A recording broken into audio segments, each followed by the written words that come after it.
Saya mohon dukungan teman-teman. Dan saya akan dengan senang hati jika teman-teman terlibat di dalam kepengurusan partai buruh. Khususnya yang perempuan. Ada perempuan? Khususnya perempuan, iya.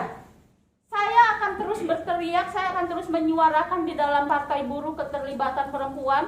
Saya akan terus berteriak dan akan terus memperjuangkan apa yang menjadi hak-hak kaum perempuan, perempuan marginal, perempuan pekerja, perempuan petani, perempuan nelayan. Kita akan suarakan itu. Satu-satunya alat perjuangan yang secara umum bisa memperjuangkan bukan hanya kepentingan pekerja, hanya partai. Dan itu alat perjuangan kita yang paling utama. Kenapa? Saya bicara begini karena saya punya pengalaman. Saya bicara begini karena saya pernah ikut dalam proses bagaimana kita menghibahkan kader-kader terbaik kita kepada partai. Bagaimana saya mengorganize kaum buruh untuk bisa menyuarakan aspirasinya melalui partai. Tapi setelah jadi apa yang terjadi? Tapi setelah dia gagal apa yang terjadi? Dan kita tidak ingin menitipkan kaum buruh kepada partai lain. Dan kita tidak akan menitipkan perjuangan kaum buruh kepada partai lain. Kita akan menggunakan kendaraan kita sendiri. Motornya siapa, teman-teman? Kaum buruh. Darahnya dari mana? Dari teman-teman. Dengan cara apa? Bayar iuran. Kita akan dirikan partai buruh. Bagaimana kita mendirikan organisasi kita? Kita jadikan partai buruh sebagai motor penggerak perjuangan kaum buruh dan rakyat Indonesia menuju negara sejahtera. Ayo, kita organize kaum buruh untuk bergabung di dalam partai buruh. Kita organize buruh, nelayan, tani, pelaut, perempuan, rakyat miskin kota, rakyat miskin desa, pedagang. Kita suarakan ini bersatu bersama partai. Hari ini sedang proses melengkapi administrasi. Maka saya dengan sangat senang hati kalau di antara teman-teman khususnya perempuan mau terlibat di dalam kepengurusan. Baik itu di tingkat kecamatan, kabupaten, kota maupun provinsi bahkan di tingkat nasional. Silahkan kapan saja teman-teman boleh menghubungi saya. Kapan saja. Tapi saya akan tetapkan dan saya tidak akan peduli terhadap orang-orang yang tidak sepakat dengan berdirinya kaum buruh. Partai buruh, saya nggak akan peduli itu. Karena kita menitipkan buruh hanya menjadi pooling. Buruh hanya dijadikan pengumpul suara yang kita berikan kepada orang. Suara buruh itu jelas. Tapi selayaknya dia tetap harus menyuarakan kepentingan pekerja. Tapi hari ini faktanya di mana? Saya nggak harus jawab. Inilah pengalaman, inilah dinamika, inilah sejarah. Tapi apakah kita harus menyesal? Nggak boleh. Tapi kita harus melangkah apa yang harus kita lakukan ke depannya. Partai buruh menjadikan jawaban atas dinamika yang terjadi. Kita nggak boleh mundur karena hidup harus terus berjalan. Kita nggak boleh kecewa dan patah hati karena kehidupan terus harus diperjuangkan.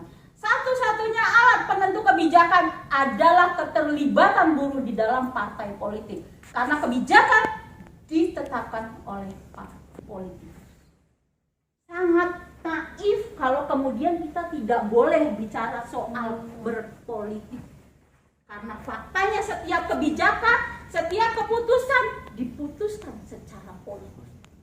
Maka tidak ada pilihan buat kita semua. Ayo kita bersatu, selain kita berorganisasi, selain kita berkooperasi untuk memperkuat ekonomi, mari kita berpolitik dan bersatu di dalam satu gerakan politik baru, yaitu namanya Partai Politik untuk Partai Buruh. Di mana partai ini, saya ingin menjelaskan sedikit sejarahnya, memang didirikan oleh teman-teman SBSI. Tapi saat ini dalam proses, partai buruh nanti tidak hanya milik SBSI, tapi partai buruh akan menjadi milik kita bersama. yang terus berjuang dan bergerak menggunakan partai buruh sebagai alat dan mobil perjuangan rakyat Indonesia, khususnya kaum buruh.